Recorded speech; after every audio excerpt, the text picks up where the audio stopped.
bestbookbits.com presents You Were Born Rich by Bob Proctor, published in 1984 and weighing in at 209 pages. Everyone is born rich. Sometimes we are a little bit short of cash.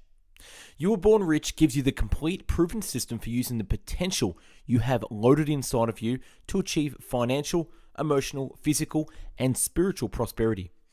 Drawing from 45 years in the area of thinking, reason, the will, memory, intuition, and imagination, Bob Proctor talks you through how to realize your inner millionaire. The written summary can be found on our website, bestbookbits.com. So without further ado, I bring you the book summary of You Were Born Rich. Introduction. The real winners in life are, more often than not, only 2 or 3% more effective than those who lose. Chapter 1, Me and Money. Those who know the truth learn to love it. Those who love the truth learn to live it. There can be no denial of the fact that money is important to any person living in a civilized society. Always remember, money is a servant. You are the master. You should always love people and use money rather than the reverse. Money must circulate. Money must circulate. Money is not meant to be taken out of circulation. Rather, it is meant to be used, enjoyed, and circulated. Money is not meant to be hoarded. One of the reasons the wealthy people have money is that we will hereafter refer to as a prosperity consciousness. Therefore, it follows, if we wish to attract money to ourselves, we must begin to foster a prosperity consciousness as well. The best way to develop a prosperity consciousness is to start seeing yourself in your mind's eye, already in the possession of the amount of money that you desire. The reason this is so is that since the subconscious cannot distinguish between the actual possession of money and mere visualization. For when you succeed in convincing your subconscious mind that you are wealthy and that it feels good to be wealthy, your subconscious mind will automatically seek ways of making your imaginary feelings of wealth manifest themselves in material form. Worrying about money is always extremely counterproductive. If you really want to significantly increase the amount of money you are presently earning, you are sane and substantially more attentive to what the quiet voice that speaks within you is saying. You must strive to become much less susceptible to influences outside of yourself and much more inclined to trust the instincts and feelings that lie within you. Thinking is the highest function of which a human being is capable. Thinking is the highest function of which a human being is capable. Yet, unfortunately, very few people think. For mental awareness of prosperity always precedes wealth in the material world. Any idea, plan, or purpose may be planted in the subconscious mind by the repetition of thought empowered by faith and expectancy. You must begin to see money as an obedient, diligent servant that you can employ to earn more money and that you can use to provide services far beyond the service that you could ever physically provide. Understand that the wealth you are seeking is and always has been seeking you in return. Remember, it is an absolute law of your being that you must have something mentally before you will ever have it physically.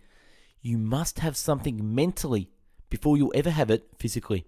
You are living in simultaneously on 3 distinct planes of existence. Number 1, the spiritual plane of thoughts, highest potential.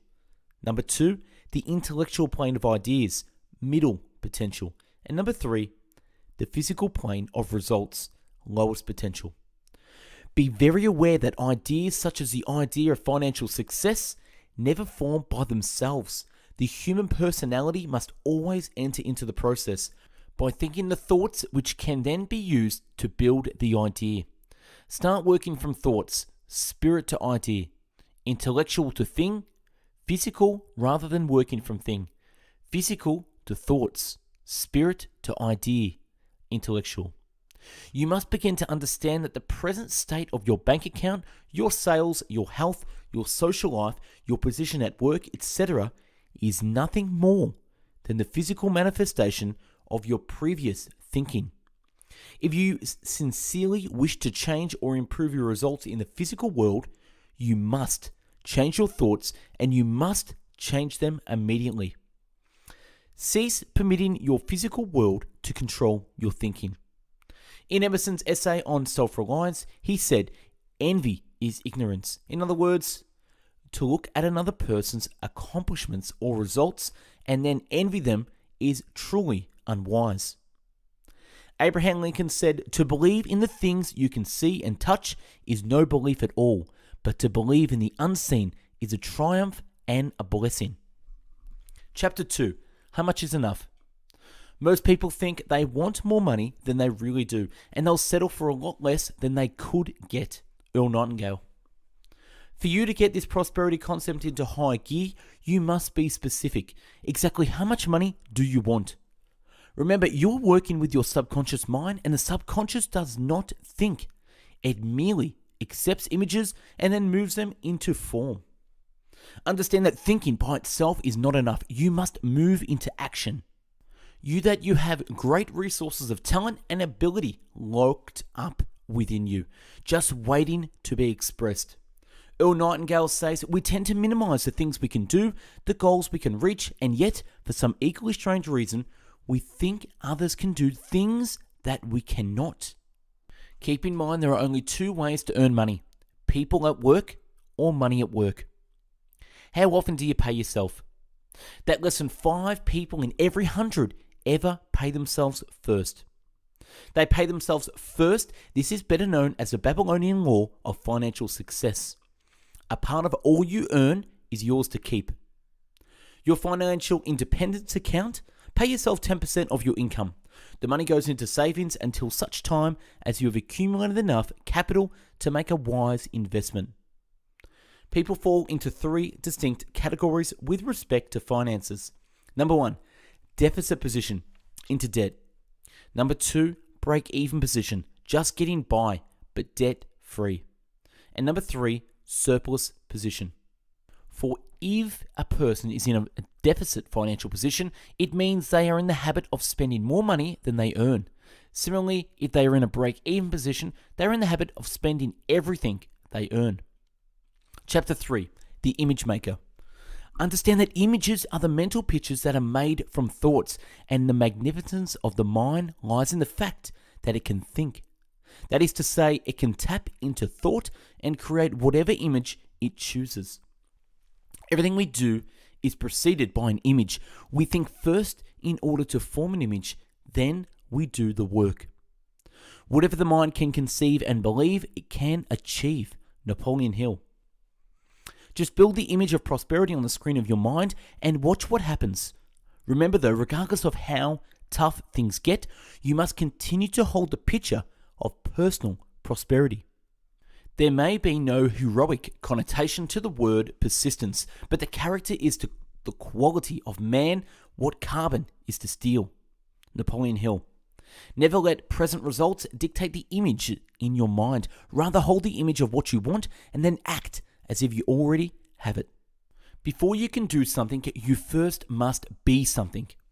No amount of reading or memorizing will make you successful in life. It is the understanding and application of wise thought which counts. Understanding and application are the keys which will lock the door to a truly abundant life. An enthusiastic attitude will in turn cause your actions to change, and you will start behaving differently. Moreover, not only will you begin to act differently yourself, but because of the new vibration you are in, you will begin to gravitate toward and to attract to you other like-minded people.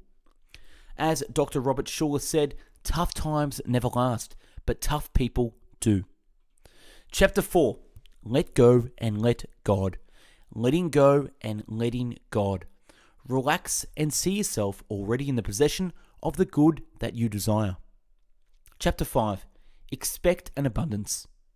The mind is a powerful magnet, and as such, it attracts whatever corresponds to its ruling state. Expectation dictates what that ruling state will be, and therefore governs what corresponds to the mind and is attracted into your life. Expectation can either be a blessing or a curse, but either way, it is certainly one of the most powerful unseen forces in your life. John Cannery. You cannot have wealth in the material world until you have first visualized the wealth in your mind. Before any of us can even begin to overcome the poverty which surrounds us in our external world, we must first conquer the impoverishment that is buried deep within ourselves. All we need to do to improve our results is to plug a larger, more prosperous idea into the infinite current of life. Instead, most of us strangle our supply with energy impoverished thought of doubt and fear, which entirely cut off the inflow of prosperity. Two determining factors for you to attain the results you want are, number one, desire, and two, expectation. If your desire is not combined with the expectation that you receive what you desire, you will find yourself continually frustrated and disappointed whenever you begin working toward any kind of material goal. Desire without expectation is nothing more than wishful thinking. Desire without expectation is nothing more than wishful thinking. Desire is the effort of the unexpressed possibility within seeking expression through your action. Wallace D. Wattles. Your ideal, dreams, or goal, this wealth you wish to see materialize, can only become a desire once it has been properly planted in the subconscious mind. Money must always be kept working or otherwise circulating, for if it's not, it will become as useless as old newspapers stashed away in the attic. The truth is not always in the appearance of things. Your desire is the motor power which will move you in the direction of your dream, and expectation is the attractive force that will move your dream into your direction. As you think, that is what you become. You must guard your mind constantly against doubt, because it is a crippling vibration. There are 3 certain steps for achieving prosperity in all areas of your life. Number 1, build the image in your mind. Number 2, turn it over to spirit. Let go and let God. And number 3, expect with your heart and soul that spirit will reward you openly for your faith. And chapter 6, the law of vibration and attraction. Any idea that is held in the mind that is either feared or revered will begin at once to clothe itself in the most convenient and appropriate physical forms available. Andrew Carnegie. According to the law of vibration, we postulate that everything vibrates or moves. Nothing sits idle. Everything is in a constant state of motion, and therefore there is no such thing as inertia or a state of rest. From the most ethereal to the most gross form of matter, everything is in a constant state of vibration. Everything is manifested in all the varying degrees of vibration. The mind in itself and it's in its own place can make a hell out of heaven or heaven out of hell. John Milton. Everything is energy. Everything vibrates. Everything in the universe is connected to everything else in the universe. When you hold the image of the goal on your screen of your mind, in the present tense, you are vibrating in harmony, in resonance with every particle of energy necessary for the manifestation of your image on the physical plane. By holding that image, those particles of energy are moving towards you, attraction, and you are moving towards them, because that is the law. All things are merely manifestations of energy or spirit. When the world comes to understand this great truth, we will be aware that all people are the same. They only appear to be different. The true dividing lines for mankind are not borders, color, or language, but simply ignorance and its polar opposite, understanding. Everything you are seeking is seeking you in return. All the processes of nature are successful. Nature knows no failures. Nature knows no failures. She never plans anything but success. She aims at results in every form and manner. To succeed in the best and the fullest sense of the term, we must, with nature as our model, copy her methods. In her principles and laws, we shall discover all the secrets of success. Raymond Hollywell. Everything in the universe is governed by a basic law, either create or disintegrate. Therefore, it follows that if something is not in the process of growing, it must, by the law of its being, be dying. Chapter 7, Risk Takers. You will never hear of, read about, or see anyone who achieves anything of greatness in his or her own life without first taking some kind of a risk. You must become a risk taker for you to develop the greatness you were born with. No genuine satisfaction in life can ever be attained by you or anyone else who simply refuses to take risks.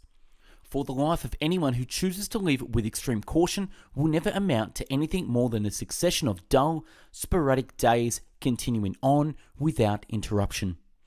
Failing does not make us a failure, and the only time we do become a failure is when we decide to stop trying anymore. Live your life as though it was impossible to fail. You must be able to see yourself with an inner eye, already in the possession of the good you desire. Write out your ambition in as much detail as possible and in the present tense. Do not write it out as something that you are planning to do. Rather, write it out as if it was something you are doing currently. In big, bold letters, write, I can, and then yell, say it, sing it, drill the idea that you are now going to do this thing into your subconscious mind. Chapter 8, The Razor's Edge. You are only 1 inch, 1 step, 1 idea away from turning onto the boulevard of beauty in your own life. It is virtually impossible to keep exposing your mind to great ideas without having those ideas expressed in your physical world.